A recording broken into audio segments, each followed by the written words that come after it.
Welcome back to Boring Reviews. Boring land. Oh, just kidding. Blasphemer! Hello, right. Boring Review Nation! Kind of pointless. We know all things. All right, welcome back to Boring Reviews. Nick here. Jody there. And we are here for another Geography Now video reaction. Jody, what country are we venturing to today? How have we not done Australia yet? Seriously. Australia. Seriously. Not home of cricket, but a big home of cricket. Not home of cricket, but one of the, I think, correct me if I'm wrong, either the second or the third official cricketing nation to join the international pool with England there, who invented cricket. Australia has a lot of ties to both of our main channels. So how have we not done it? No idea. We apologize. How dare we do New Zealand before Australia? Not there's anything wrong with New Zealand, but you know, Australia is like right there. Anyways, let's go ahead and check this out and not waste any time. See what Barb's. This is one of the older videos too. Yes, because it's A, so it's one of his first ones. But if you like what you're seeing, please go ahead and like this video, subscribe, and hit that notification bell so you're aware of our next uploaded videos. And if not by now, I will have a playlist with all our Geography Now, so we got quite a few of them in there. You can check out all the other ones. But yes, if you like these, do subscribe, please. Here we go. All right, everybody, let's just all get it off of our chests. Koalas and kangaroos, boomerangs, didgeridoos, Sydney, Melbourne, Uluru, crocodiles, cockatoos, everything that will kill you, shrimp on Barbies, that's not true, that Vegemite stuff that tastes like poo, coral reefs and platypuses, platypi, what's the plural of platypus? All right, now let's actually learn about the freaking Those country. are all the things that most people know about, the stereotypes. To learn geography now! Hey everybody, I'm your host Paul Barbado. Today's gonna be Australia. You know the drill. Let's dissect the flag. The Australian flag is a blue field with a Union Jack on the upper hoist corner to represent that it was a former colony and a current Commonwealth of the United Kingdom, with a large star under it representing the Commonwealth, and the 5 stars on the right, the Alpha, Beta, Gamma, Delta, Epsilon, Crucis, to the right representing the Southern Cross constellation. Alright, that was fun. Now let's discuss about the borders. Now, obviously, as an island nation, or rather large one, but still an island, Australia doesn't have any borders with any other nations, but that doesn't mean that Australia doesn't have some rather intriguing parameters. The country divides itself up in a rather intriguing way. Like the US, Australia has states, not provinces. There is a difference. 6 of them, and each one kind of has their own little flair and quirks, like Tasmania, known for being crazy. Where things get a little interesting, though, are the territories. Australia has 3 domestic internal territories and 6 overseas territories. Technically 7 if you include the Australian Antarctic territory, even though the Antarctic Treaty kind of bans anybody from claiming Antarctic soil as their own, which we will find out in future episodes that a lot of countries do a wonderful job at ignoring. The 3 internal territories are Northern Territory, Capital Territory, which is basically just the capital city of Canberra and some extra space around it, and the confusing little tyke Jervis Bay Territory. Jervis Bay was bought and developed to give the inland capital Canberra access to the sea, and eventually Jervis Bay split from the capital. However, it's still counted as part of the capital in elections. It's a little confusing, even though it really doesn't have much going for it, except for a small navy base and beaches that it kind of took from other neighboring towns. The most dramatic border area, though, would have to be the middle of Australia. For years, this slab of land didn't exactly quite know how to distinguish itself and has gone through 4 transitions in the past century. First, it was all South Australia, which didn't quite make sense because parts of it touched the northern parts of Australia, so it split into 2, 1 state and 1 territory. Then for 4 years, it became South Australia and 2 territories, the new one being called Central Australian Territory. Then finally it changed its mind and went back to being Northern Territory. Central Australia is kind of like your girlfriend at a restaurant. What do you want? What do you want? It's not that simple! Finally, we reach the overseas territories. Although Australia has over 8,000 islands under its sovereignty, 6 of these islands operate as distinct territories, some of which sustain themselves with permanent populations. They are Ashmore and Cartier, the Cocos or Keelings Islands, Coral Sea Islands, the Heard and McDonald Islands, and the popular holiday spot, Norfolk Island, and the pleasant Christmas Island that gets attacked by huge coconut crabs every year. Finally, Australia is home to arguably the most micronations in the world. Places like the Principality of Wye, Rainbow Creek, the Empire of Atlantium, and more. These nations were developed by either small groups of people or a single person because they were doing things like protesting taxes and wanted to claim autonomy, or they were just kind of bored and decided to amuse themselves. But still, hey, they tried. All right, now let's talk about the landscape, shall we?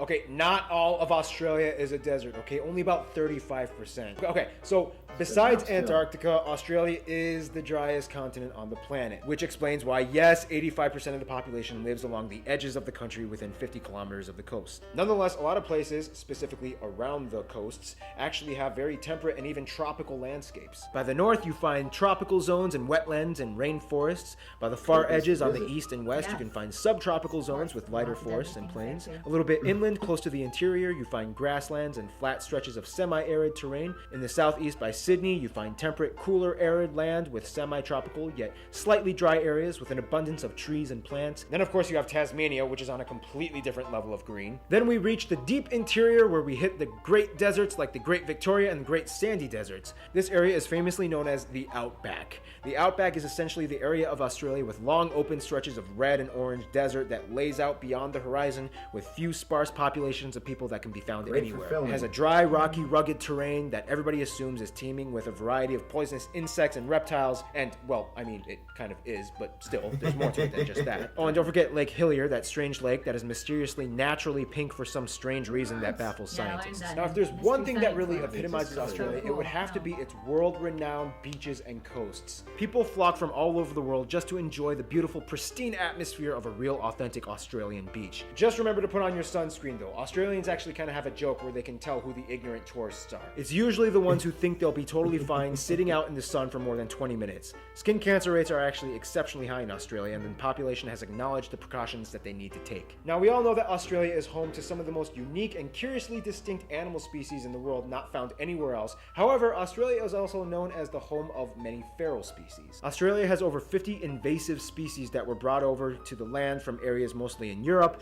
and over the course of nearly 1.5 centuries have bred and spread like wildfire all over the country. Animals like the European rabbit, red fox, water buffaloes, goats, pigs, even camels, and worst of all, the famous cane toad. They've all gone wild and have cost the Australian government billions of dollars in environmental damages and maintenance. Yeah, I don't really know how to transition into the demographics from this part, so here's demographics.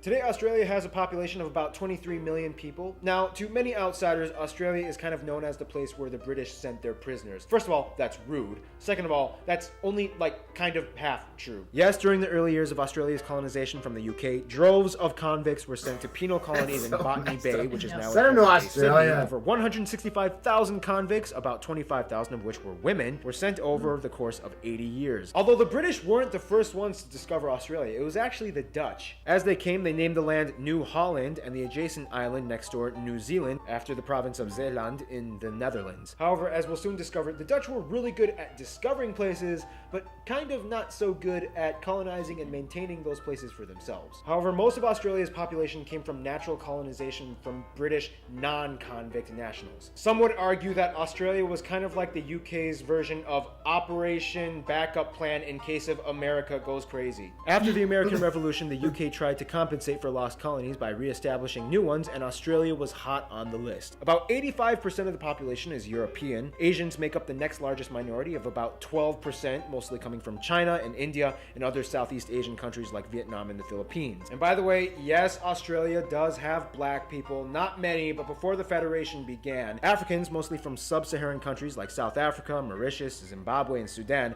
have historically resided in Australia. It wasn't until the 60s when African assistance programs allowed many Africans to study and eventually move to Australia. Today, they make up about 1% of the population. One demographic of people that commonly gets overlooked, though, would have to be the native Australians, commonly known as the Aborigines, which make up about 3% of the population. Aborigines are a very unique and distinct people group that come from hundreds of different tribes, each with their own language and dialect, spread throughout the north, south, and central regions. Today, Aboriginal rights are a huge hot-button topic in Australian legislation, and about 22% of the land of northern Australia is Aboriginal owned. In 2013, Aboriginal groups actually banded together and decided to kind of make their own little state called the Murawari Republic, independent from Australia. The Australian government, though, doesn't really recognize this claim and just kind of brushes it off with a meh, as long as you don't cause a civil war attitude. Well, as you can see, a lot of people have come to live in Australia, but now let's see how Australia interacts with the rest of the world.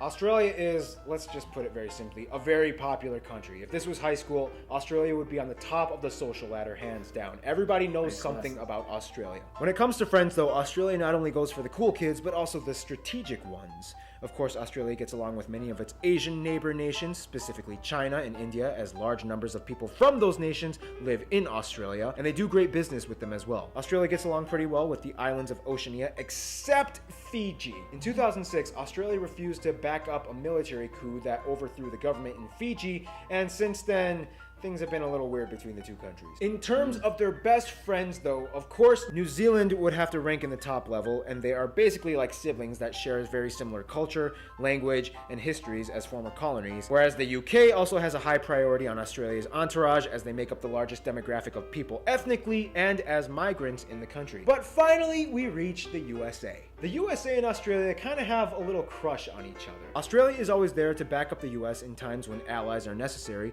and the US, well, I mean, we Americans, we just love Australians. We love their accents, we love their culture, we love their accents, we love their spunky Australian attitude, and we love their sexy, sexy accent. Almost any Australian that comes to the US is immediately loved and welcome, even if they are slightly sociopathic. One sentence with that accent and we are smitten. We love you, Australia. In conclusion, Australia is just, everybody loves Australia. Stay tuned. Austria is coming up next. Yeah. Which I get. It's hard. It's hard when it comes to war. I mean, or any issues in that case, you want to help out, but at one point, like, is it not your place? But I guess if a place is asking you to back up, like, anyway, I don't know. I would never want to be... Tough political decisions. Yeah. I would never want to work in anything government-wise and have to make those decisions, because... No, because you got to look at it as a whole and not the individual, and I just would have a hard time doing it. Another reason why I'm not in business, for crying out loud. I'm not willing to do whatever it takes to make that buck. Yeah. But it's kind of sad that Australia does start with an A, because this is one of the first ones that they did. Because you notice how much the geography now has evolved and grown over the years. Like, we didn't get to hear a lot about their foods. I want to get a closer look at, like, the different cities, the different people, towns, the different people, different places to go to, all that kind of stuff. It's tough to summarize an entire country in 10 minutes, and he did a great job. He also did a great job in kind of describing our relationship and what we think about Australians, because it is. They're cool. We just think they're cool, for crying out loud, and we don't know any of them. On Cricket for Americans, our cricket channel that Gabe and I and Jodi's on from time to time, I have a love-hate relationship with Australia because they're so good. I have to give them a hard time, but at the same time, they're so good and their players are amazing. So it's kind of that same kind of thing. Like, you're cool and you're awesome. I want to make fun of you, but at the end of the day, I don't want to fight you. Let's just be friends. Yeah. And it's kind of like that. But you know what I'm curious, though, is if he's gone to the U's yet. Has he done United States? Because it would be interesting to hear what he has to say about our country as living it. Because we get so many comments from people from other countries saying, oh, well, he skipped this, he skipped that, he forgot this. It would be interesting to kind of see their side of it for us. Just saying. Yeah, I doubt that he did in his own country. You know? I don't know. But let's see. I went to the countries A to Z here on the little we should do that playlist. And so far, it looks like they're still in the T's. Okay? Okay. So I would have thought they finished it by now. Still, I mean, this is a 7-year journey, for crying out loud. But I feel like he does one a month. Yeah, it looks like that. Sometimes every other month. Yeah. Oh, no, this is just not really the best order. So, yeah, probably one a month, if not 2 a month. But absolutely fantastic to finally react to Australia. There's so much that this missed. So please let us know in the comment section, what is your favorite thing about Australia? If you're from Australia or you visited there, what are some things that this left out that we should know about? Because at some point, before I die, I'm going to make it out there for a trip. And maybe I'll take her along. Maybe. Oh, she didn't sense the sarcasm. I definitely will take her along. Thank you. With that being said, don't forget to like and subscribe. And until next time. Goodbye.